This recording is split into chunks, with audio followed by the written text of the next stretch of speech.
بسم اللہ الرحمن الرحیم۔ السلام علیکم۔ وائس آف ٹروتھ کے ساتھ عبدالسلام آپ کی خدمت میں حاضر ہے۔ آپ نے سنا ہوگا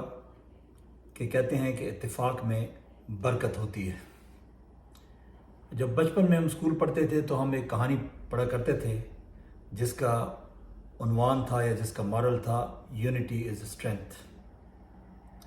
اور اس میں ہم وہ واقعہ پڑھتے تھے کہ ایک بوڑھا آدمی جو بستر مرگ پر پڑا ہوتا ہے اور اس کے بیٹے جو ہے وہ ہر وقت آپس میں لڑتے جھگڑتے رہتے ہیں،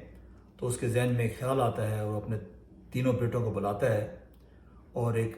لکڑیوں کی گٹھی بھی ساتھ منگواتا ہے اور ان کو کہتا ہے کہ ان کو توڑو۔ تو وہ تینوں کوشش کرتے ہیں باری باری، لیکن وہ اس لکڑیوں کے گٹھے کو نہیں توڑ سکتے ہیں۔ پھر وہ کہتا ہے کہ گٹھے کو کھولو اور ایک ایک کر کے لکڑی توڑو۔ تو وہ جو ہے ایک ایک کر کے لکڑی توڑتے ہیں تو آسانی سے لکڑی ٹوٹ جاتی ہے۔ تو اس سے جو ہے وہ ہمیں یہ سبق ملتا ہے کہ جب آپ اکٹھے ہوتے ہیں تو آپ مضبوط ہوتے ہیں اور کوئی آپ کو توڑ نہیں سکتا، لیکن جب آپ میں اتفاق ختم ہو جاتا ہے اور آپ اکیلے ہو جاتے ہیں تو پھر آپ کو توڑنا بڑا آسان ہو جاتا ہے۔ تو کچھ ایسی صورتحال ہمارے ملک میں چل رہی ہے کہ ہم جو ہے اپنی اپنی 2.5 اینٹ کی مسجد بنا کے بیٹھے ہوئے ہیں، اور دوسرے جو ہمارے دشمن لوگ ہیں یا جو ہمارے دشمن ممالک ہیں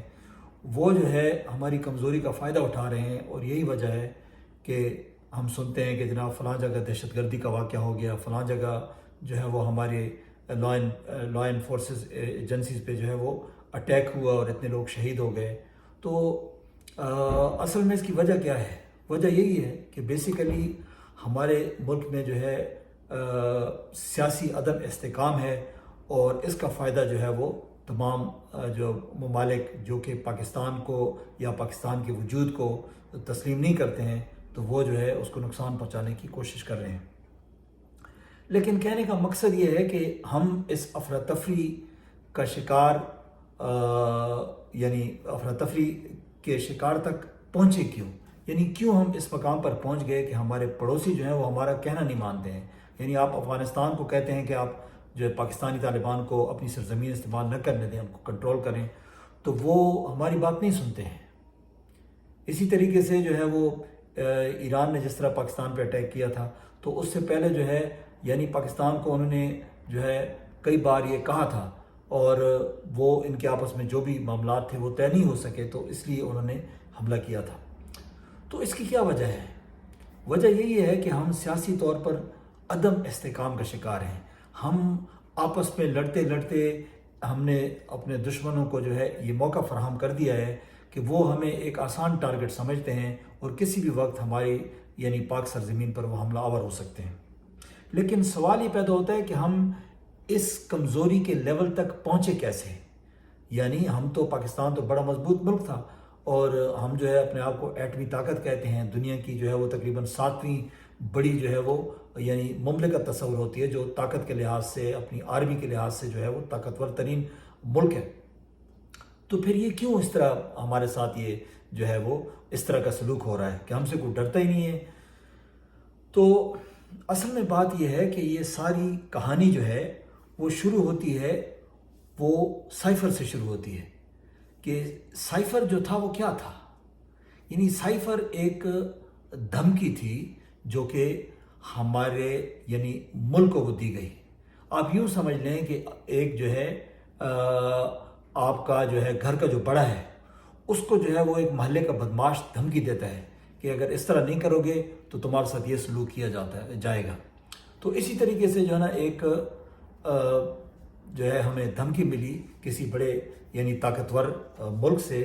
اور اس نے کہا کہ جناب یہ اپنے معاملات ٹھیک کریں، یہ روس کے ساتھ تعلقات بنانا اور یہ کرنا وہ کرنا یہ سب ہم نہیں برداشت کریں گے۔ تو یہ جب دھمکی آئی ورنہ تمہاری یعنی جو ہے وہ تمہاری خیر نہیں ہے، تو اس ملک کا جو سربراہ تھا اس نے کیا کرنا تھا؟ اس نے ظاہر اپنی قوم کو اعتماد میں لینا تھا، یا اسی طریقے سے اگر کسی گھر کے بڑے کو اس طرح کی دھمکی آئے گی تو وہ کیا کرے گا؟ وہ ظاہر ہے اپنے گھر کے جو باقی افراد ہوں گے ان کو بٹھائے گا، ان کے ساتھ صلاح مشورہ کرے گا اور ان کے ساتھ شیئر کرے گا کہ بھئی مجھے یہ دھمکی مل رہی ہے اور اس کا کیا طریقہ کار جو ہے وہ ہم نے کرنا ہے، کس طریقے سے سدباب کرنا ہے۔ تو یہی کچھ جو ہے وہ یعنی ملک کے سربراہ نے بھی کیا۔ تو اس کا آگے نتیجہ کیا ہوا؟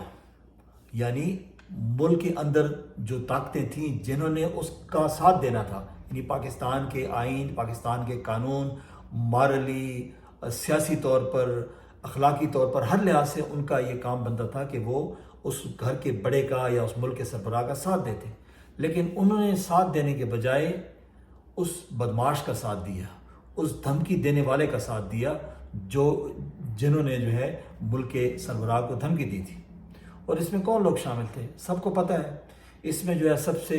پہلے جو ہے وہ یعنی وہ لوگ شامل ہیں جو کہ اسمبلی کے ممبران تھے، اور انہوں نے جو ہے وہ مل کے جو ہے وہ یعنی سازش بنی، اور ان کی جو ہے وہ ان ممالک کے ایمبیسیوں میں جو ہے وہ گئے، ان کی ملاقاتیں ہوئیں، اور وہ ساری سازش اور وہ ساری کھچڑی وہاں پہ تیار ہوئی، اور اپنے لوگ بھی بک گئے کیونکہ وہ ٹوٹل پورا کرنا تھا تحریک عدم جو ہے وہ یعنی جو عدم اعتماد کی جو تحریک لانی تھی، تو اس میں جو ہے انہوں نے اپنا ایک ٹوٹل پورا کرنا تھا، تو سارے لوگ شامل ہو گئے، چاہے اس میں جو ہے وہ ممکن ہے ان کو پیسے بھی دیے گئے ہوں گے، بہت کچھ ہوا ہوگا، لیکن بہرحال تو اس سے جو ہے ایک تو یہ طاقت جو تھی، جو اپوزیشن تھے، جو کہ پی ایم ایل این اور پی پی پی کے لوگ تھے، اور باقی پی ٹی آئی کے بھی بہت سارے لوگ جو ہے جو کہ بک گئے تھے، وہ سب شامل تھے۔ اچھا، اس کے بعد پھر اداروں نے بھی اپنا جو ہے وہ حصہ ڈالا اس میں، یعنی آپ کی ملٹری اسٹیبلشمنٹ میں پورا کا پورا حصہ ڈالا، اور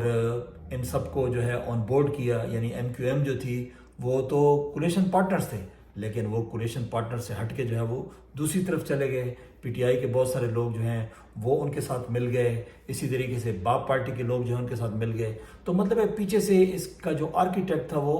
پاکستانی اسٹیبلشمنٹ تھی، انہوں نے سب کو اکٹھا کیا، اور اس طریقے سے مل کے انہوں نے ریجیم چینج آپریشن کیا۔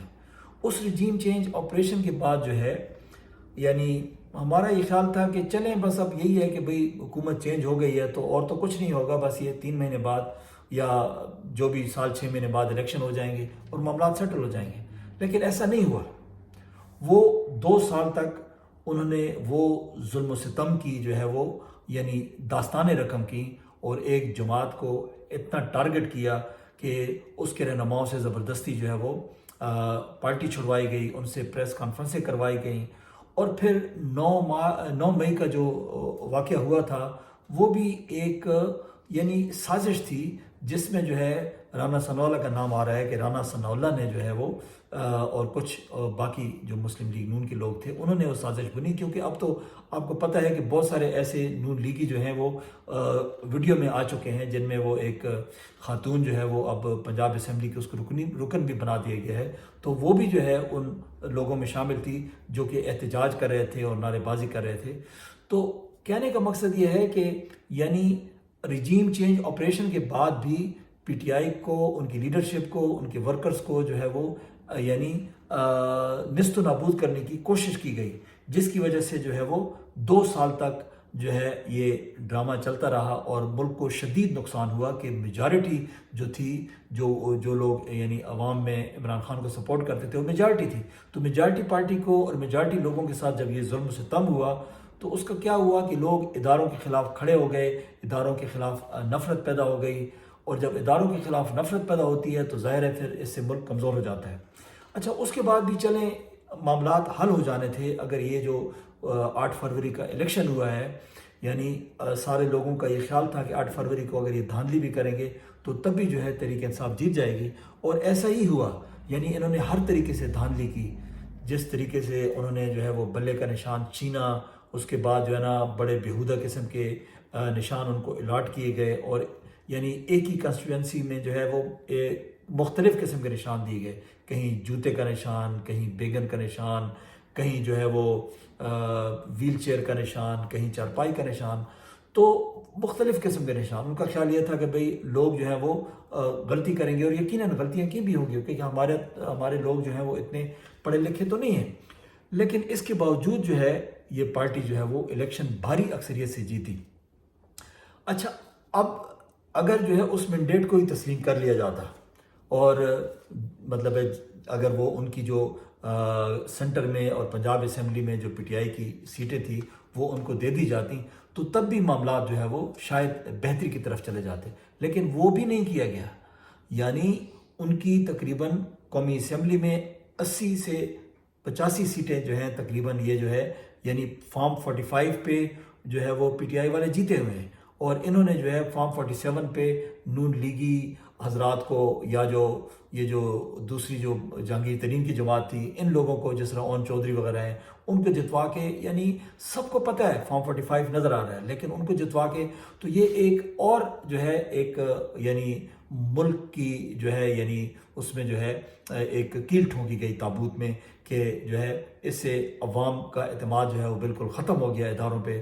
تو یہ ابھی تک تماشا چل رہا ہے۔ یعنی اب ڈونلڈ لو کی جو ہیئرنگ ہوئی ہے اس میں اس نے یہ بات تسلیم کی ہے کہ جی امریکہ ان الیکشنز کو فری اینڈ فیئر جو ہے، ہم نے نہیں کہا کہ فری فیئر الیکشن ہوئے ہیں، یعنی کہنے کا مقصد ہے کہ امریکہ اس بات کو تسلیم کرتا ہے کہ پاکستان کے جو الیکشن ہوئے ہیں فری اینڈ فیئر نہیں ہوئے ہیں۔ اس سے پہلے بھی ایسے ہوتا تھا لیکن ایسے کبھی نہیں ہوا کہ جناب کو 80 سیٹوں تک کوئی دعوے دار ہو کہ جناب فارم 45 پہ ایک پارٹی جیت رہی ہے اور فارم 47 پہ دوسری پارٹی جیت رہی ہے۔ تو یہ تمام جو واقعات رونما ہوئے ہیں اس سے آپ کے ملک میں افراتفری پھیلی ہے، اس سے جو ہے یعنی پارٹیوں کے درمیان ایک رساکشی کا سما ہے اور لوگ ایک دوسرے کے جانی دشمن بن چکے ہیں، اور مزید ان کی نفرتوں میں اضافہ ہو رہا ہے، اور اس میں جو ہے جو رول پلے کر رہا ہے وہ عوام کی نفرت کا شکار بن رہا ہے، جس میں عدلیہ بھی شامل ہے۔ یعنی آپ دیکھ لیں کہ جو اسلام آباد ہائی کورٹ کے جو چیف جسٹس صاحب ہیں یا جو سپریم کورٹ کے چیف جسٹس صاحبان ہیں، انہوں نے جس قسم کے جو ہے متنازع فیصلے کیے ہیں تو آپ دیکھتے ہیں کہ یعنی کس قدر عوامی رد عمل جو ہے وہ آپ کو سوشل میڈیا پہ ان دونوں کے خلاف نظر آتا ہے۔ اور اسی طریقے سے بہت سارے ایسے فیصلے ہیں جو بڑے کنٹروورشل فیصلے ہیں، اس کی وجہ سے جو ہے نا عدلیہ پہ بھی لوگوں کا اعتماد نہیں رہا ہے، اسٹیبلشمنٹ سے بھی اعتماد اٹھ چکا ہے، سیاسی پارٹیوں سے بھی اعتماد اٹھ چکا ہے، کیونکہ مینڈیٹ کی چوری کے بعد جو ہے اب عوام کو کچھ نظر نہیں آ رہا کہ وہ کیا کریں۔ یعنی عدالتوں میں بھی جو ہے ان کو انصاف نہیں مل رہا ہے۔ اس کے بعد پھر یہ ظلم دیکھیں کہ وہ جو گھر کا بڑا تھا، جو گھر کا سربراہ تھا، اس کے خلاف جو بیرون ملک سے سازش بنی گئی اور اس کو پھر ہٹایا گیا، اس کو اسی سازش کے نتیجے میں سزا دے دی گئی کہ بھی تم نے یہ بتایا کیوں ہے کہ جناب تمہارے خلاف سازش ہوئی، یعنی 10 سال کی قید تو صرف اس میں اس کو دے دی گئی نا۔ اسی طریقے سے جو ہے وہ باقی جو سزائیں ان کو دی گئی ہیں، جس میں جو ہے ان کی جو یہ جو نیب میں سزا ہوئی ہے، جو کہ گھڑی انہوں نے لی تھی۔ اب بلٹ پروف گاڑیاں جنہوں نے لی ہیں ان کو تو کوئی سزا نہیں ہوئی ہے، جو کہ غیر قانونی کام تھا، اور جو اس نے قانونی طریقے سے گھڑی لے کے تو بیچ دی تو اس کو جو ہے وہ یعنی اس پہ اس کو 14 سال کی سزا ہو گئی۔ اسی طریقے سے پاکستان کی کیا مسلم دنیا کی تاریخ میں کبھی عدت کے معاملات کو نہیں چھیڑا گیا، لیکن اس کو عدت کے معاملے میں کیونکہ انسلٹ کرنی تھی تو وہ بھی سزا دے دی گئی۔ تو اب جو ہے جب اس حالات تک یعنی اس حد تک جب حالات بگڑ جائیں تو ملک میں استحکام تو نہیں آ سکتا نا، ملک میں جو ہے وہ عدم استحکام رہے گا۔ تو اس لیے اس افراتفری کا ذمہ دار یہ سارے لوگ ہیں، اس میں اپوزیشن کے لوگ جو سیاستدان ہیں، پی ایم ایل این، پی پی پی اسپیشلی، وہ سب شامل ہیں، ایم کیو ایم جنہوں نے غداری کی اور وہ آخری وقت پہ جو ہے دوسری طرف بیٹھ گئے، یا باپ پارٹی والے جنہوں نے غداری کر کے دوسری طرف بیٹھ گئے، یہ سب اس میں شامل ہیں۔ اور اس کے بعد جو ہے پاکستان کی اسٹیبلشمنٹ کا بھی اس میں حصہ ہے، اس میں پاکستان کی عدلیہ کا بھی حصہ ہے۔ تو یہ ساروں نے جو ہے اس ملک کو اس طریقے سے نقصان پہنچایا ہے کہ آج جو ہے یعنی ہمارے اوپر جو ہے وہ حملے ہو رہے ہیں، اور پھر وہ دہشت گردی کی لہر جو کہ کافی حد تک جو ہے وہ کنٹرول ہو چکی تھی، حالات کافی بہتر ہو گئے تھے، اب جو ہے مزید یعنی وہ خراب ہو رہے ہیں، اور اس کو اگر کنٹرول نہ کیا گیا تو یہ حالات مزید خراب ہوں گے، کیونکہ اگر پولیٹیکلی پاکستان میں استحکام نہیں آئے گا تو حالات بہتر نہیں ہو سکتے ہیں۔ اس لیے اب ان کو چاہیے کہ یہ جن کا جو مینڈیٹ ہے وہ ان کو دیں، اور جو ہے عمران خان صاحب کے ساتھ مزید زیادتی نہ کریں، اس کو جو ہے آزاد کریں اور اس کو سیاست کرنے دیں۔ اس طریقے سے جو ہے ملک میں استحکام آئے گا اور حالات بہتری کی طرف جائیں گے۔ اب جو دوسری رانا ثناءاللہ نے بات کی ہے کہ جو ہے یا عمران خان اگر آ گیا تو پھر ہماری خیر نہیں ہے، اور اگر وہ زندہ رہ گیا اور وہ آ گیا باہر تو وہ ہمیں نہیں چھوڑے گا، اور اس لیے جو ہے اگر ہم نے زندہ رہنا ہے تو ہم نے اس کو نہیں چھوڑنا ہے۔ یعنی ایک واضح میسج ہے کہ جو ہے جس سے پتہ چل رہا ہے کہ بھئی عمران خان صاحب کے لیے شدید خطرات ہیں، اور اس سے پہلے وہ کون سے محفوظ تھے، اس سے پہلے بھی تو ان کے اوپر کئی قاتلانہ حملے ہو چکے ہیں۔ تو اس لیے جو ہے یہ مسلم لیگ نون نے اپنی گیم ڈالنی ہے اور بعد میں اداروں کو بدنام کرنا ہے۔ اس لیے میرا خیال ہے کہ پاکستانی اداروں کو،